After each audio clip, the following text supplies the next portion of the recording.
setelah Osung menemui Jaebum, ia mengatakan kalau dia akan menunggu di luar. Namun tiba-tiba Osung mendapat panggilan dari seseorang. Jisoo yang mendengar nada dering tersebut langsung teringat dengan rekaman panggilan kemarin. Di sini ia pun sangat yakin jika yang sudah menghubungi Chanmi adalah Osung mengingat nada dering tersebut sama.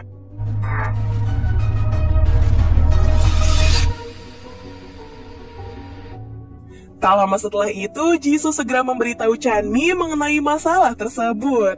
Chanmi yang emosi setelah mendengarnya, ia pun langsung ingin balas dendam. Namun Jisoo menghentikannya dan meminta untuk tidak melakukannya sendiri. Pada akhirnya, Chanmi menuruti perkataan Jisoo untuk mengumpulkan bukti yang kuat terlebih dahulu. Sementara itu, Osung membujuk Jaebum untuk pulang ke rumah. Namun Jaebum mengatakan ia takut pulang karena sering mengalami delusi. Ia juga merasa seperti orang gila saat berada di rumah. Osung pun menenangkannya dengan berkata bahwa itu semua hanya pikirannya saja. Jaebum yang merasa Osung mengetahui semua tentangnya mengatakan bahwa ia seolah sedang dimanipulasi sama seperti yang dilakukannya kepada Won-suk. Ia mungkin akan mengancam kalau dia ini sudah berkencan dengan si Won-suk dengan menunjukkan foto mereka berdua.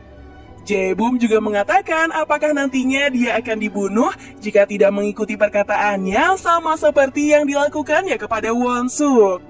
Osung yang tidak terima dengan tuduhan tersebut, ia pun langsung menghajarnya.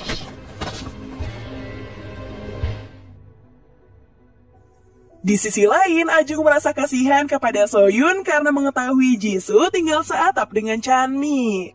Meskipun Soyun menyukai Jisoo, namun dia tidak terlalu peduli. Lagi pula, ia merasa senang melihat Chanmi bahagia karena selama ini ia sudah menderita. 생일 챙겨주긴 잘한 것 같아. 되게 웃는 거 처음 봤네. Sementara itu, Jisoo bertanya apakah Chanmi akan melaporkan Osung ke polisi.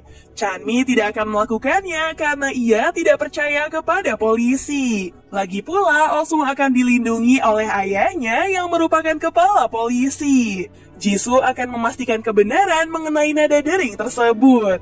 Ia berencana akan mengambil ponsel milik Osung untuk memastikan kembali apakah nada dering tersebut sama atau tidak. Setelah Chanmi setuju dengan rencananya, ia pun lalu pergi. Namun saat itu Jisoo teringat kalau dia belum memberi hadiah kepada Chanmi. Jisoo lalu bertanya mengenai hadiah yang diinginkan oleh Chanmi. Sambil tersenyum, Chanmi mengatakan kalau dia menginginkan tali sepatu milik Jisoo. Meskipun ia bilang kalau itu hanya bercanda, namun Jisoo tahu betul kalau Chanmi menginginkan tali sepatunya. Sambil mencucinya, Jisoo teringat saat ia menemui ibunya. Dan ternyata tali sepatu itu milik ibunya yang sengaja ia ambil. Karena ibunya tidak bisa berjalan lagi, Jisoo akan berjalan untuk sang ibu. Meskipun tali itu sangat berarti, namun Jisoo akan memberikannya kepada Chanmi. Keesokan harinya, ia pun langsung memberikan tali sepatunya kepada Chanmi. Meskipun bukan barang mewah, namun Chanmi terlihat senang dengan hadiah tersebut. Setelah itu, Chanmi langsung mengganti tali sepatunya. Sementara di sisi lain, polisi menemukan barang bukti baru yang ada di TKP. Detektif Jin merasa yakin jika kode batang itu milik tersangka pembunuhan. Tak lama kemudian, mereka datang ke beberapa tempat untuk mencocokkan kode batang tersebut. Detektif Jin yang datang ke salah satu tempat tidak menemukan bukti apapun. Sedangkan Detektif Hyun berhasil mencocokkan tanda terima tersebut di kafe belajar yang sering dikunjungi oleh banyak murid. Di sini, ia pun meminta penjaga untuk memeriksa CCTV. Namun karena membutuhkan waktu, ia pun meminta Detektif Hyun untuk datang kembali. Saat bertemu dengan Detektif Jin, ia malah tidak memberitahu masalah tadi. Sementara di sisi lain, Jisoo meminta bantuan kedua temannya untuk mengambil ponsel milik si Osung. Meskipun sangat mustahil, namun mereka akan mencobanya. Saat di kelas, Soyun sengaja membuat keributan dengan si Osung hingga kesempatan itu langsung dimanfaatkan oleh Ajung untuk mengambil ponselnya. Setelah itu, ia pun langsung memberikannya kepada Jisoo. Jisoo kemudian pergi ke toilet untuk memeriksa ponsel tersebut. Namun sayang, ia tidak menemukan petunjuk apapun karena ternyata Osung telah mengganti ponselnya dengan yang baru. Di saat yang sama, Osung melacak ponselnya menggunakan ponsel milik Ji-hyun. Di sini, Jisoo dibuat panik setelah ponsel itu berdering. Osung yang sudah di toilet, ia pun langsung mendobrak pintu tersebut. Beruntung, Jisoo tidak ketahuan karena ia sempat bersembunyi. Dirasa sudah aman, ia pun kembali ke kelas dan langsung memberitahu Chanmi kalau dia tidak menemukan bukti apapun. Rupanya, Osung mengetahui kalau Jisoo yang sudah mengambil ponselnya. Saat jam istirahat, Jisoo memberitahu Chanmi jika Osung sudah mengganti HP-nya 4 hari lalu dan riwayat panggilannya sudah tidak terlihat. Malam harinya, Detektif Hyun datang ke rumah Osung untuk menemui ayahnya. Di sana, ia melaporkan bahwa pelakunya adalah Osung. Hal itu terbukti setelah dia mengetahui rekaman CCTV kalau Osung datang ke kafe belajar. Terlebih lagi, tanda terima yang ada di TKP adalah milik Osung. Mengetahui itu, ia pun jelas kaget.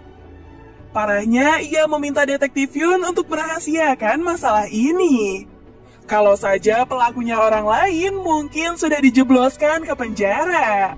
Berhubungan Osung adalah anaknya, ia akan melindunginya sekalipun bersalah. Sudah bukan lagi rahasia umum. Sementara di sisi lain, Jisoo yang sedang berjalan sendiri tiba-tiba diserang oleh seseorang. Namun beruntung, ia berhasil melumpuhkan orang tersebut. Saat penutup wajahnya dibuka, Jisoo terkejut setelah tahu kalau dia adalah Sejin. Setelah kejadian itu, ia pun dibawa ke rumah dan diobati oleh Chanmi.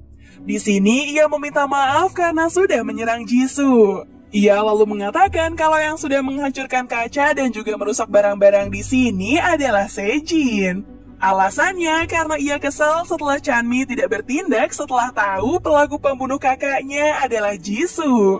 Mengetahui itu, mereka jelas kaget. Namun Chanmi menegaskan bukan Jisoo pelakunya sehingga ia pun kembali meminta maaf. Chanmi awalnya berpikir kalau Sejin yang sudah mencelakainya kemarin.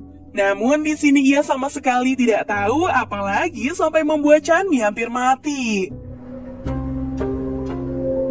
Keesokan harinya, Detektif Hyun kembali melaporkan bahwa Osung tidak ada di TKP setelah melacak lokasi ponselnya.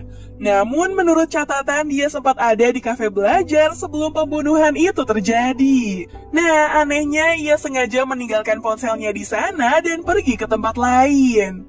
Meskipun semua bukti mengarah kepada Osung, namun ia kembali meminta untuk merahasiakan masalah ini dengan alasan akan bertanya langsung kepada Osung.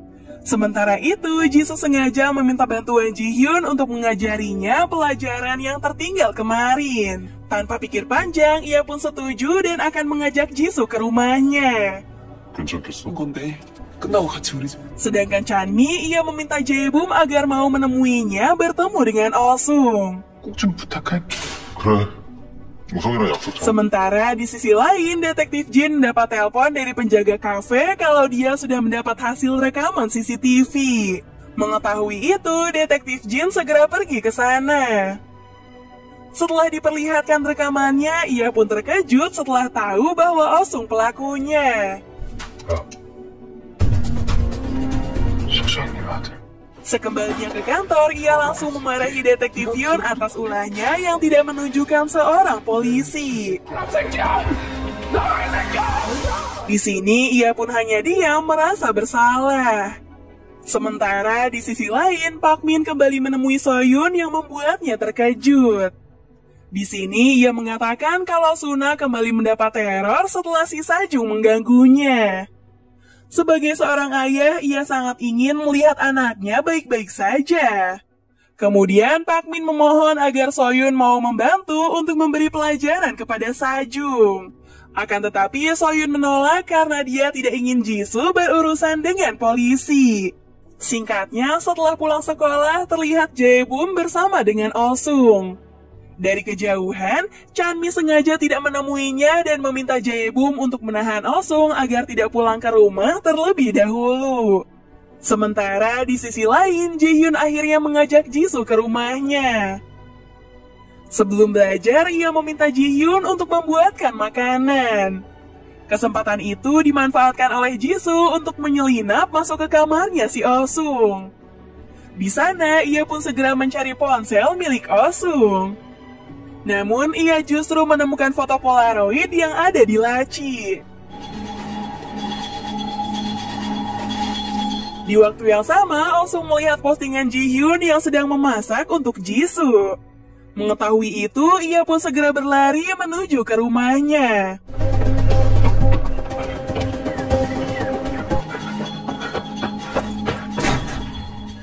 Sesampainya di sana, ia pun langsung menghajar Jisoo. Di sini, Jisoo seolah tidak mengerti apa yang dimaksud oleh Oh-sung. Namun, Oh-sung yang sudah tahu semuanya kembali menghajar Jisoo.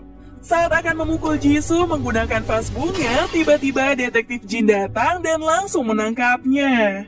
빨리 아빠한테 전화해봐. Setelah kejadian itu, ia pun diinterogasi dengan beberapa pertanyaan, namun di sini Oh-sung tetap tidak mau ngaku dan meminta detektif Jin untuk melibatkan ayahnya. Tak lama setelah itu, detektif Jin diminta untuk menemui kepala polisi. Di sini, kepala polisi meminta maaf karena sudah berusaha melindungi anaknya. Detektif Jin mengatakan kalau dia akan keluar dari kepolisian jika kembali mencoba melindungi anaknya. Mendengar itu, ia pun terdiam atas kesalahannya. Sementara di sisi lain, Jisoo memberitahu Chanmi tentang kejadian tadi.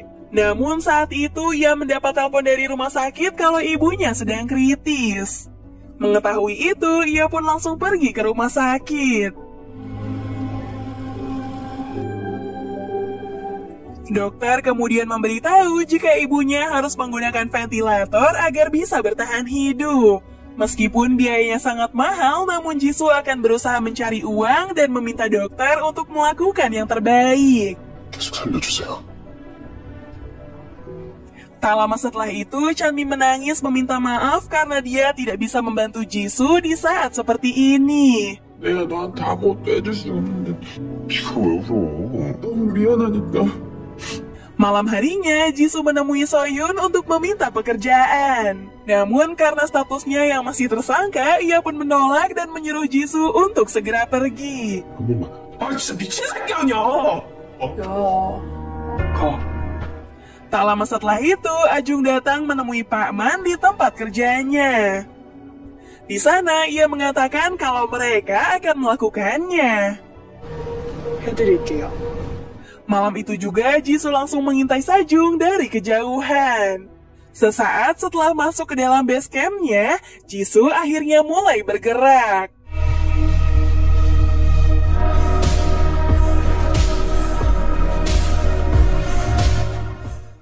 Nah guys, segitu dulu ya untuk episode ke-8-nya. Kita lanjut nanti lagi. Dadah!